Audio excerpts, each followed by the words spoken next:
kamu, apalagi sampai kamu mau bunuh diri, nak. Yang rugi siapa, nak? Yang dosa siapa, nak? Mereka nggak peduli. Tapi yang nanti kehilangan kamu, mama kamu, kakak kamu, bunda lo. Ya itu, karena ini bukan kuat gagah saya. Tapi saya percaya campur tangan Tuhan itu luar biasa buat saya, sehingga saya punya kasih seperti kasih Tuhan untuk anak-anak ini. Aku nggak sanggup Tuhan, dan aku berserah penuh hanya sungguh-sungguh ke dalam tangan-Mu Tuhan.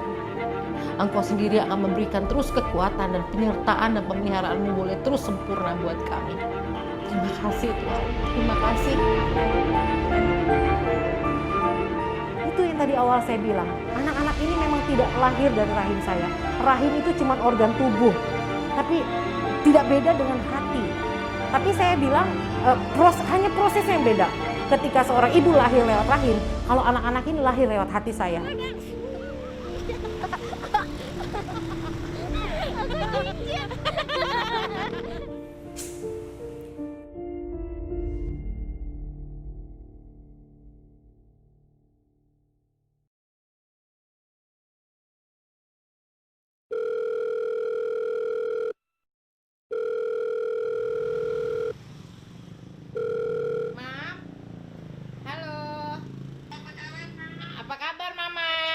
Baik, sehat.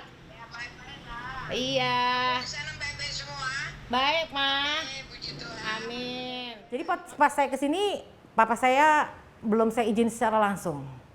Saya cuma izin sama mama saya. Dan mama saya satu-satunya orang yang mendukung saya, karena mama saya juga orangnya pelayanan, melayani. Jadi walaupun nggak aktif, walaupun nggak full timer, tapi mama saya tuh memang hobinya menolong orang. Jadi mama saya tuh ngerti gitu, ngerti banget kalau saya memutuskan ini. Dan kalau tambah kapan keluarga yang lain dimusuhin, Kak. Saya dimusuhin habis, dimaki-maki habis, pokoknya saya nggak didukung sama sekali oleh saudara-saudara saya, gitu loh. Karena dianggap tidak worth it, tidak ada gunanya, sia-sia melakukan pekerjaan yang nggak ada hasilnya, yang tidak ada pemasukannya, dan ngurusin anak orang. Kata-kata itu sampai sekarang masih suka ingat gitu.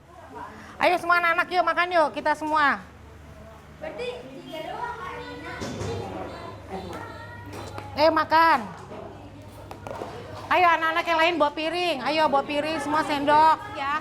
Piring yang kecil aja kalau memang nggak muat. Itu sangat mempengaruhi saya sih, jujur ya, karena saya waktu itu berdoa gitu, saya nangis gitu, Tuhan, saya melakukan pekerjaan yang Tuhan mau gitu. Saya mau melayani orang, saya mau berbagi ilmu, berbagi apa yang bisa saya berikan ke anak-anak ini gitu loh. Saya mau ngajar dulu full time, pagi sampai malam saya ngajar, Mbak. Terus udah gitu saya kunjungin ke rumah-rumah mereka, saya juga bebenah di sini. Wah, pokoknya saya melakukan dulu tuh luar biasa banget ya, Mbak ya. Yang nggak pernah saya lakukan di rumah saya. Saya nggak pernah melakukan apapun itu, sampai akhirnya saya di home ini benar-benar melakukan hal-hal yang tidak pernah saya lakukan seumur hidup saya di rumah. Tapi saya lakukan gitu loh.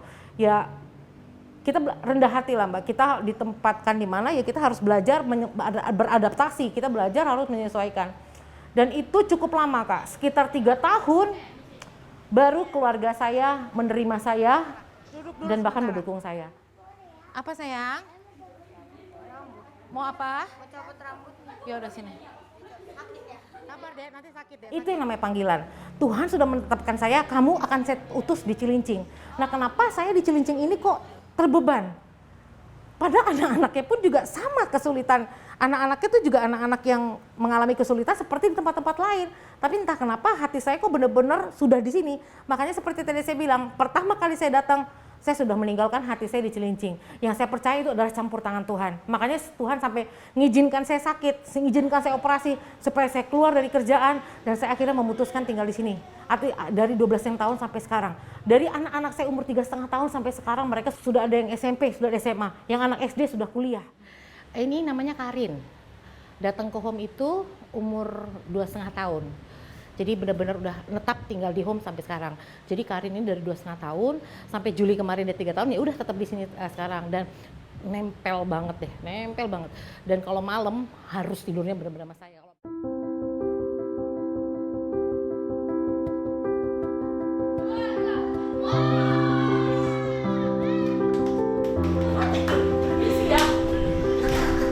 Mungkin juga alasan lain karena saya cinta anak-anak.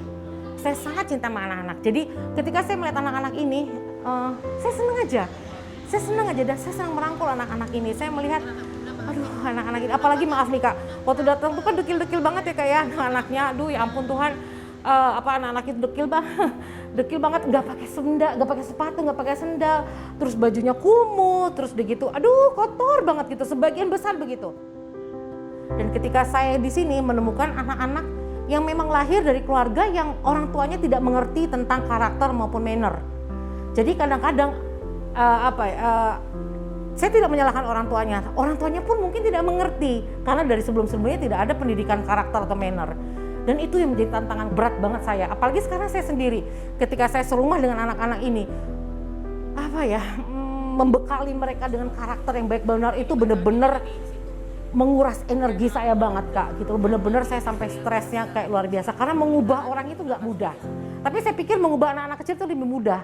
Tapi ternyata udah karena mereka sudah terpatri dari kecil, bisa dibilang bebalnya itu benar-benar saya sering tarik napas gitu, sering benar-benar God I cannot do it gitu loh Tuhan, saya kadang-kadang mau menyerah. Cuman lagi-lagi saya kembali kepada tujuan awal saya kenapa saya ada di sini gitu loh, kenapa saya tetap ada di sini yang lainnya udah bubar. Jadi saya selalu ingat lagi ke situ.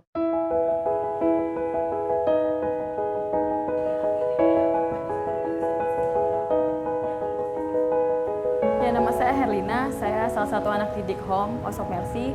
Saya tinggal di daerah Cilincing di sekitar Home, dan pertama kali saya les di tempat ini itu pada tahun 2009, itu pas saat mama saya bekerja di Home pertama kali.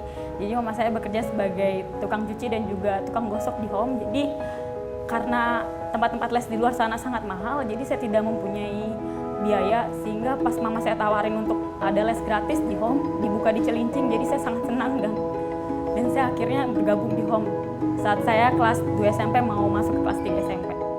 Kita sudah berjuang sampai skripsi, apalagi karena kan kuliahnya fashion ya, dan itu kan Tahu lah Bunda kan dampingin kamu. bukan hanya skripsi kan Bun, yang Bunda sampai ngeluarin uang banyak buat tugas project, jadi bukan hanya skripsi tapi bikin barang juga kan Herna kan skripsinya aksesoris kayak kalung sama anting, jadi Bu Yeti ya, Pak itu Bu aja Regina, sampai Pak Marco. aku naik bis, jadi kayak ya sedih aja, kecewa sih sebenarnya kenapa mesti online, tapi ya mau gimana lagi, ya kampus juga yang paling pas aku sama sekali stres, sedih karena aku belum dapat sekolah. Tapi aku tahu bagaimana Bunda di rumahnya. Maksudnya aku tahu bagaimana Bunda sama keluarganya, yang Bunda harus mengabdi di Home yang sama sekali Bunda nggak tahu gitu loh ini bakal jadi kayak gimana nanti masa depannya. Kak Herna dulu kuliah di Surabaya kan, tahu ya, kuliah di Surabaya 4 tahun ya, Kak Herina ya? 4 tahun ya? 4 tahun, nah 4 tahun setengah ya, pas sekitar 4 tahun setengah kuliah di Surabaya. Kalian tahu ya, udah gitu Kak Herina dulu, Bunda tahu banget dulu istilahnya nggak ada PD-nya, nangis mulu waktu di Cilincing sini, waktu masih di Home ini nangis, pengapain? Tapi sama Bunda naik angkot, naik angkot di sekitar Cilincing untuk nyari sekolahku. Pertama dapat satu sekolah, tiba-tiba udah penuh. Terus aku hanya duduk, terus Bunda yang ke ruang guru. Aku nggak tahu Bunda mohon mungkin ya biar aku yang anak didiknya, anaknya, bahkan Bunda nganggap aku sebagai anaknya sendiri supaya bisa masuk sekolah, tapi nggak bisa. Akhirnya keliling lagi, cari lagi, sampai akhirnya di belakang Cilincing akhirnya aku dapat sekolah. Dan itu yang paling sangat berkesan ya Kak sampai sekarang gitu loh. So, keluarga aku aja nggak sampai, bukan aku ngikutin keluarga aku, tapi maksudnya Bunda yang bukan keluarga aku aja sampai capek-capek mikirin aku sekolah gitu. Dari kampung ke kota besar, universitas mewah, universitas besar, kamu bayangin bagaimana Kak Herna beradaptasinya yang dahsyat. Dulu Kak Herna tuh bulan pertama, bulan kedua, bulan ketiga tuh nangis mulu sama Bunda. Nangis mulu, nggak kuat lah, mau berhenti lah, nggak, teman-temannya inilah itulah, gitu anak-anak. Sampai tapi hebatnya temennya aja yang istilahnya dari kota aja akhirnya malah mental. Si Herna, si anak kampung ini malah bertahan dan IP-nya luar biasa tinggi. Sangat banyak ya Kak terutama untuk jadi punya mental yang baja gitu. Aku tuh orangnya cengeng banget. Dibentak dikit, dibilang dikit aku pergi, kabur, kayak udah capek gitu. Padahal ibaratnya cuma kesalahan dikit gitu yang harusnya aku juga bisa introspeksi diri. Tapi dulu bener-bener yang harus jaga attitude kayak gini capek gitu, apalagi remaja ya, SMP SMA, kita butuh kebebasan yang lebih. Tapi di sini bagaimana Bunda nggak henti-hentinya gitu untuk ngingetin kita, ingat manner nak, nanti kalau di dunia luar kalian bagaimana? Karena di dunia luar udah bukan lagi tentang kamu pintar atau enggak, tapi attitude yang baik itu lebih sangat diperlukan.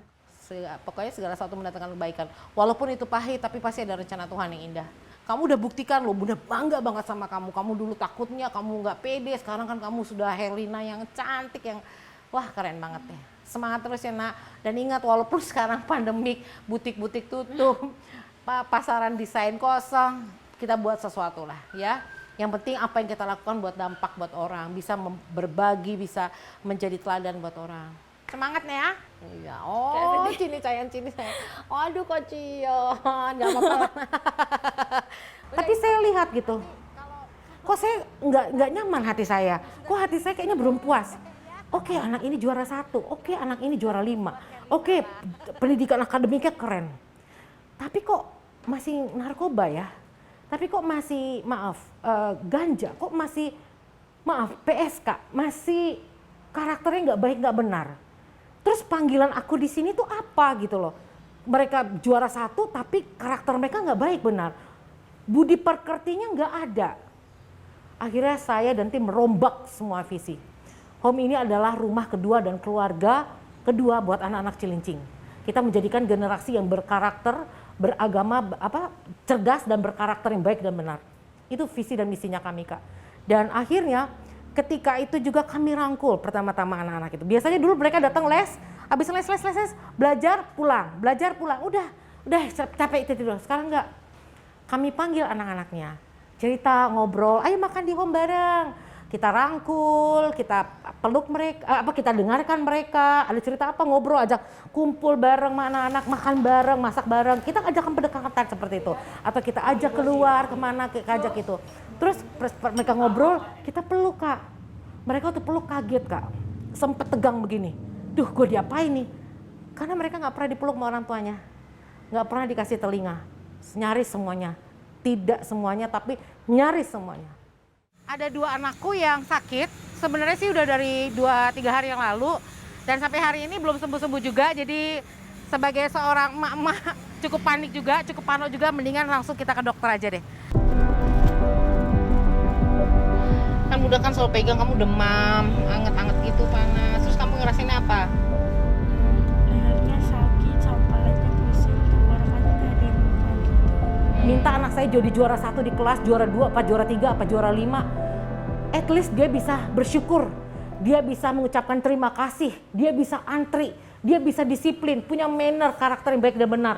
Itu hadiah yang luar biasa. Buat saya itu nomor 1 dibandingin kamu dengan pendidikan akademik yang juara nak.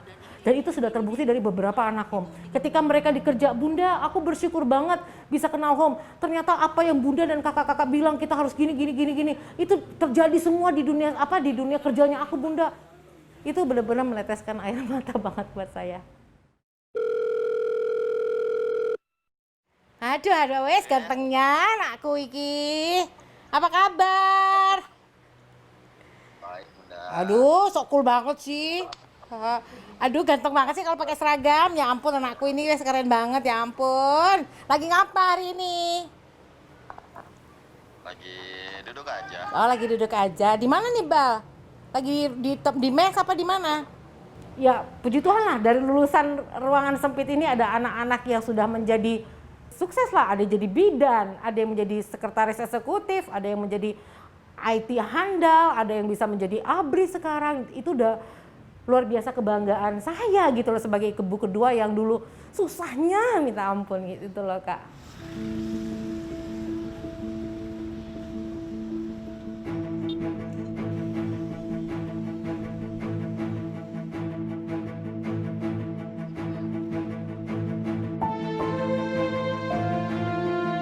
Waktu itu Bunda pernah dengar apa katanya kamu lagi sedih banget, kamu lagi sedih banget, terus sampai kamu tuh memisahkan diri, udah memisahkan diri, sampai katanya kamu pengen berbuat sesuatu yang parah gitu loh. Katanya kamu mau mengakhiri hidup kamu gitu. Kan Bunda sampai dengernya, what gitu loh. Ada apa gitu loh, sampai kenapa gitu. Bunda dengar katanya kamu, maaf ya nak ya Bunda harus ngomong gini. Ini Bunda cuma nanya ya, maksudnya apa karena teman kamu suka bully karena mama kamu dulu pemulung, terus mama kamu cuma jualan itu apa? Jualan kerupuk, apa karena kamu seperti itu, jadi teman-teman kamu nggak ada yang menemani kamu, begitu kan? Bunda sih dengarnya begitu, apa benar? Iya sih, dulu waktu aku kelas 1, kelas 2 itu teman-teman aku sampai ngikutin aku dari belakang kayak mau tahu rumah aku gitu. Makanya kan dulu mamaku kan pemulung gitu. Jadi teman kamu ngikutin kamu ke rumah, Iya. pengen lihat mama kamu mulung gitu. Cuma itu rumah korik, itu rumah korik gitu. Kayak ini nah gitu. Teman-teman kelas apa atau siapa yang menghina nak? Temen kelas sih dulu sampai ngikutin gitu. Ya, baru-baru ini aja aku punya teman gitu. Dulu nggak pernah punya teman. Kalau Jadi ada rasa paling lebih dekat ke Bunda dibandingkan lebih dekat ke Mama, karena kan orang tua sekarang kan kita nggak bisa nyalain orang tua kita dulu ya Kak, karena kan itu sudah dari nenek moyangnya. Jadi kan orang tua aku memang yang orangnya cuek gitu, kayak yang bahkan aku nggak ngerti dipeluk sama Mama tuh kayak apa gitu. Tapi aku dapat pelukan kayak seorang ibu ya dari Bunda gitu. Jadi definisinya sangat beda gitu menurutku. Kalau Mama memang mungkin cara sayangnya beda, lebih memasak, lebih perhatiannya aku nggak tahu bagaimana cara dia memperhatikan aku. Cuma dia pasti punya caranya sendiri. Tapi kalau Bunda kan lebih ke yang seharusnya ibu-ibu sekarang gitu, seperti itu, yang meluk anaknya ya welcome saat anaknya lagi sedih atau saat anaknya lagi lelah gitu dan sebagainya gitu kan. Bila pada waktu itu kamu nggak bertemu dengan Bunda Yudit dan Hong? Gak tahu kan. Ya mungkin aku cuma jadi apa nggak tahu, bukan mau ngerendahin, tapi maksudnya nggak bisa ngebayangin aku bakal jadi Herlina yang kayak gimana. Gak bisa ngebayangin sih Kak. Jadi kayak bersyukur banget. Bisa sampai seperti itu? Sangat.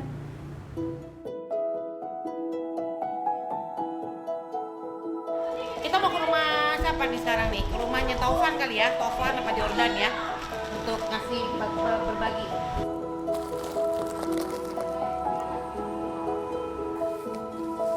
Nih oke.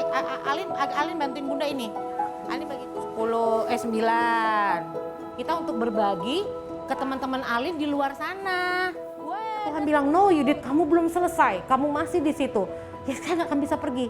Kalau saya kadang-kadang pergi, saya ingat muka-muka mereka. Apalagi sekarang ada anak kecil ya, di sini ada balita yang saya rasa Tuhan kirim dia di sini deh Kak.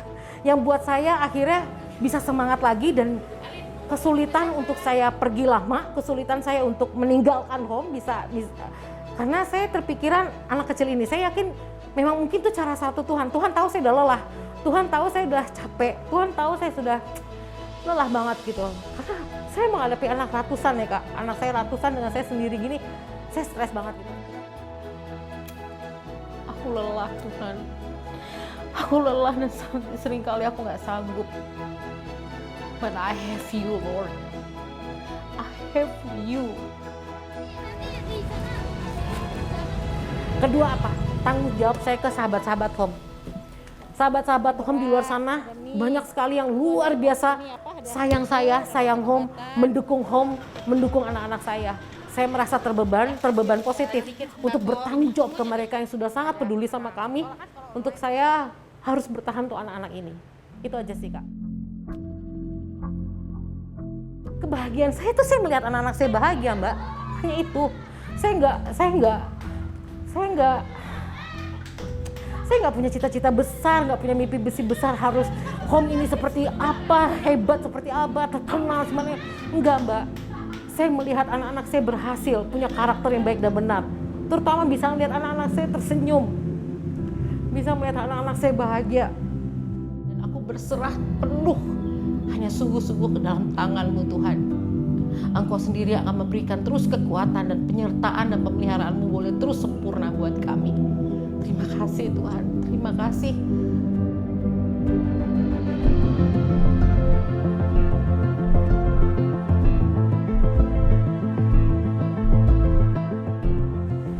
Ada untuk Bunda selalu semangat.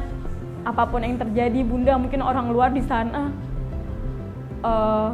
kurang baik sama Bunda, tapi kita di sini di home tahu anak-anak didik Bunda pribadi yang sangat tulus, pribadi yang sangat menolong adik-adik di sini sampai kita semua berhasil. Mungkin ada beberapa orang yang berhasil ya Kak, teman-temanku dan aku sendiri bahkan yang sudah lulus kuliah. Dan Bunda selalu semangat untuk perjuangan Bunda, untuk Bunda memimpin home ini sehat dan selalu happy untuk Bunda.